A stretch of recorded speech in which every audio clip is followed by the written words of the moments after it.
Hola oyentes de Radio Sefarad, hoy volvemos a encontrarnos con las edades del totalitarismo, como siempre de la mano del historiador argentino Ricardo López Gotti. ¿Qué tal, Ricardo? Hola Jorge, ¿cómo estás? Y vamos a seguir avanzando por estos terrenos pantanosos y muchas veces desconocidos de lo que fue el estalinismo y el final del estalinismo en lo que era la Unión Soviética, una época que muchos desconocen porque era como el inicio de esta Guerra Fría, con lo cual por una parte habían sido los que habían derrotado de alguna manera a los nazis, pero por otra parte pues eran el nuevo enemigo de la humanidad. Así que vamos a verlo también desde la perspectiva del sionismo, ¿no? Sí, así como hemos visto ya que hubo una persecución a lo que fue el Comité Judío Antifascista, que se constituyó en la Segunda Guerra Mundial para que la comunidad judía de la Unión Soviética tuviera nexos con las comunidades de Estados Unidos, de Canadá, de Gran Bretaña, y que fue perseguida después de la Segunda Guerra Mundial.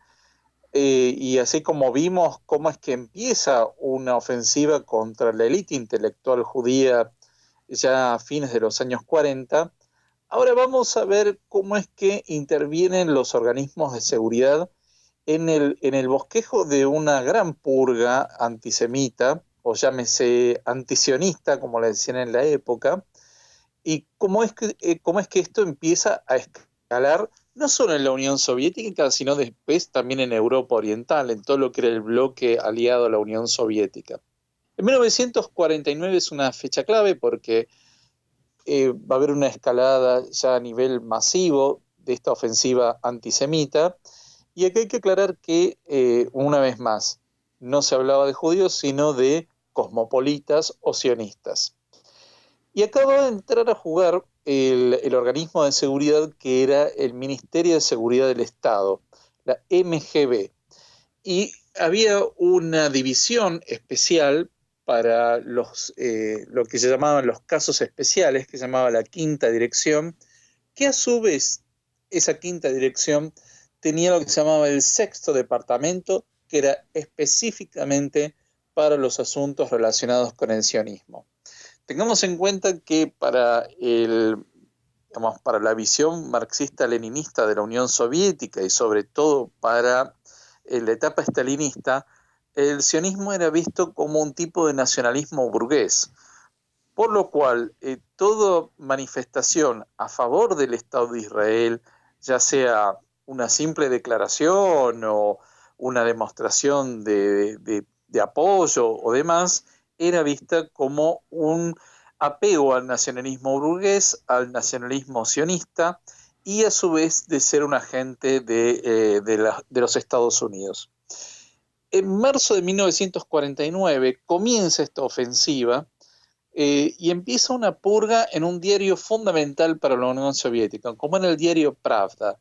El diario Pravda, acá hay una ironía porque Pravda significa verdad en ruso.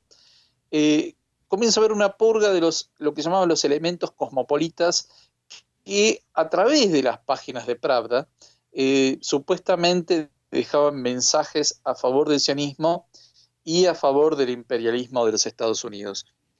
Esta ofensiva va a significar que muchos periodistas y redactores van a ser removidos de sus cargos e incluso cumplir con penas, muchas veces muy extensas, de 25 años, en los campos de reeducación.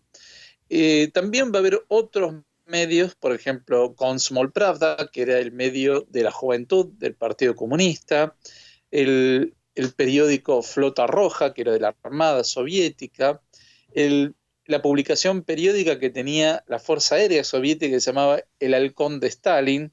Es decir, que lentamente van purgando a todos los judíos o personas de orígenes judíos que probablemente ya no tuvieran ninguna adhesión al judaísmo, en ningún sentido de pertenencia, lo fueron purgando de esos organismos.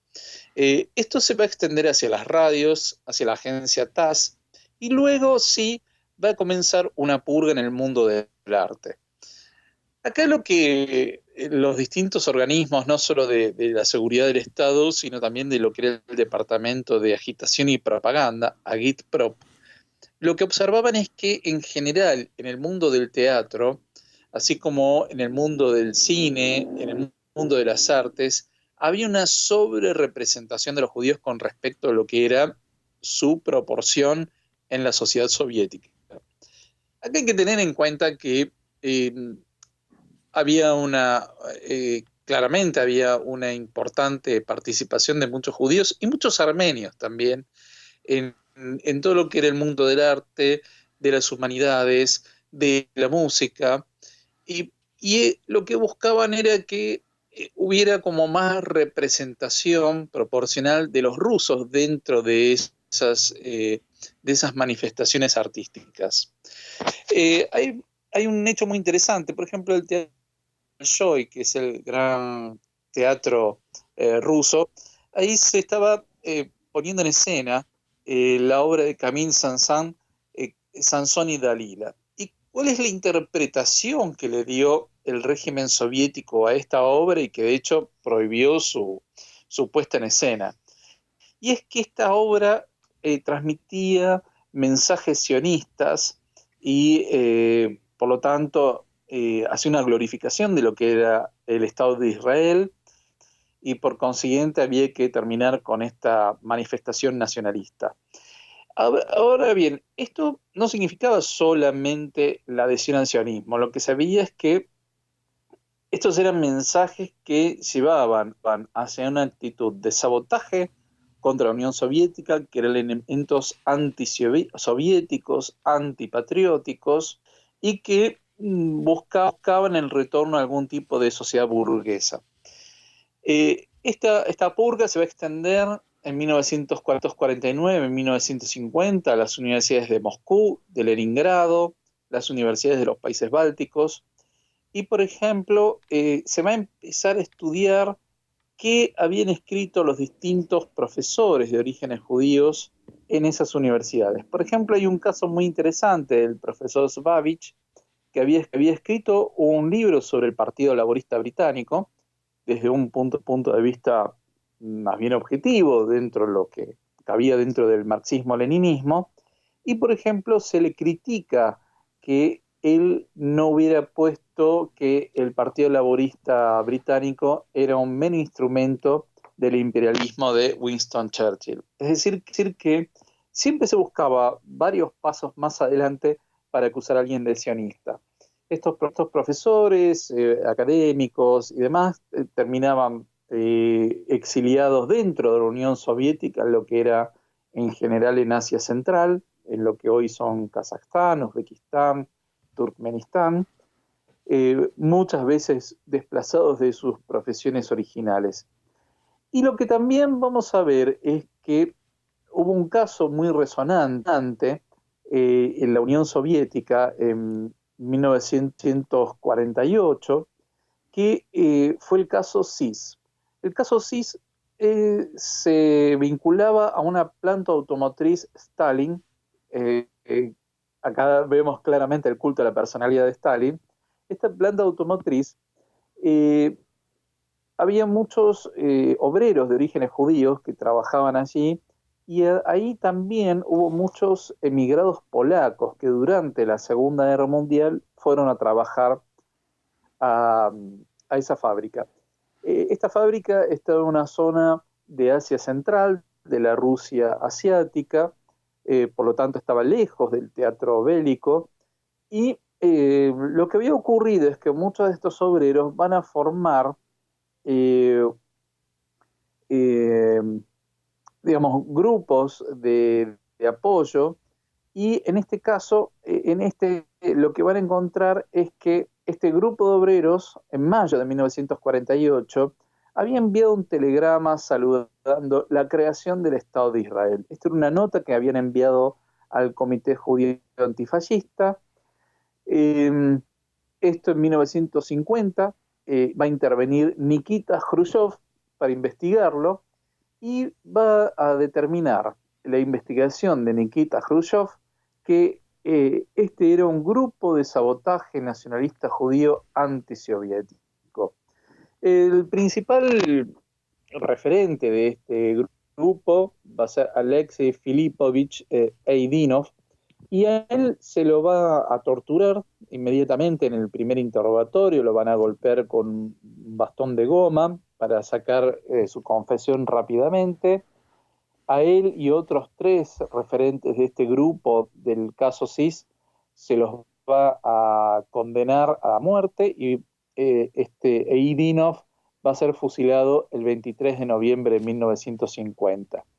Acá la paradoja es que después el mismo Nikita Khrushchev, cuando él llega a ser secretario general del partido, en 1956, va a empezar a exonerar todos estos casos.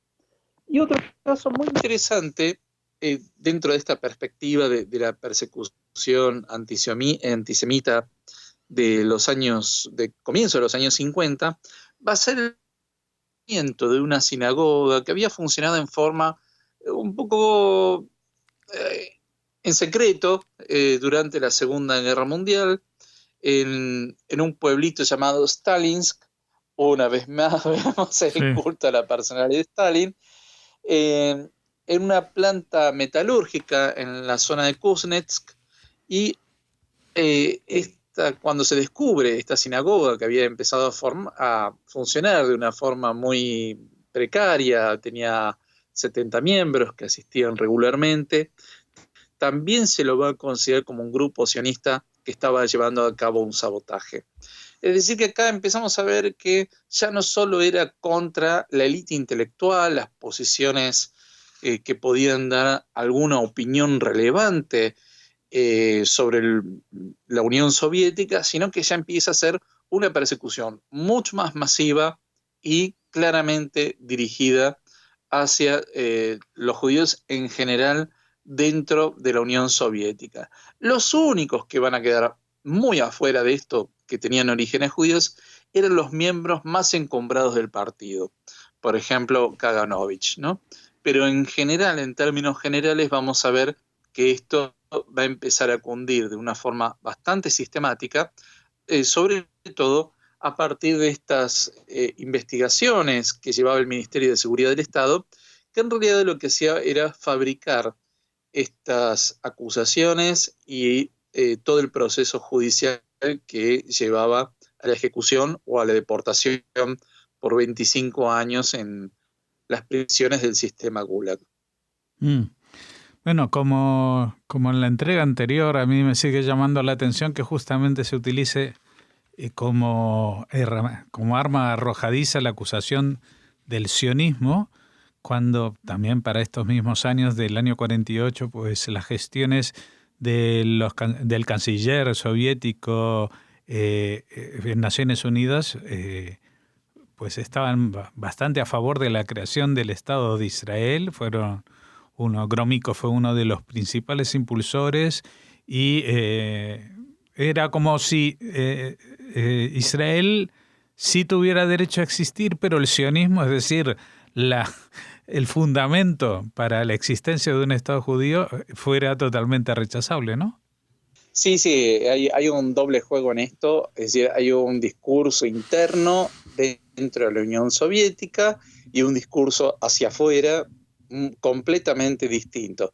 Pero acá sí vemos en gran medida los orígenes de esta distinción, que a mí me parece que, bueno, creo que estamos de acuerdo en que el antisionismo es otra forma de antisemitismo, pero acá está este antisionismo por izquierda, que luego fue creciendo en toda la izquierda europea y a nivel mundial con el correr de los años. Claro, sí, ahí está el origen, ¿no? O sea, estamos hablando de que hasta hoy en día, pues el sionismo es casi una mala palabra, un insulto. En los años 70 la UNESCO tuvo esa declaración infame del sionismo como una forma de racismo, que luego, aunque se retractó, pues ahí quedó en los anales, cosa que no se habla de ninguna otra doctrina, digamos, de liberación nacional en estos términos.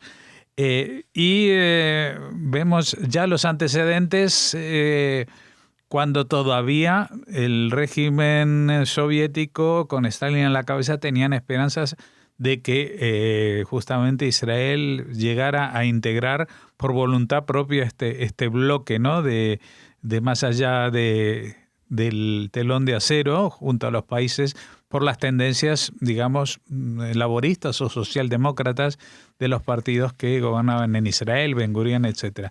Pero eso seguramente irá apareciendo en próximas entregas. No quiero yo anticiparme. Sí, vamos a ir desmenuzando todo esto de a poco.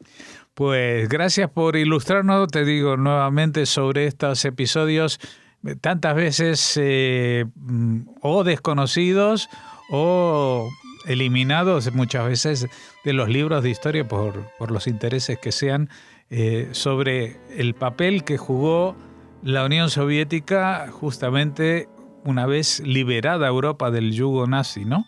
Realmente asombroso el desarrollo que ha tenido. Muchas gracias, Ricardo López Gotis, y esperamos contar contigo la semana que viene. Muchas gracias y un gran saludo a toda la audiencia de Radio Sefarad.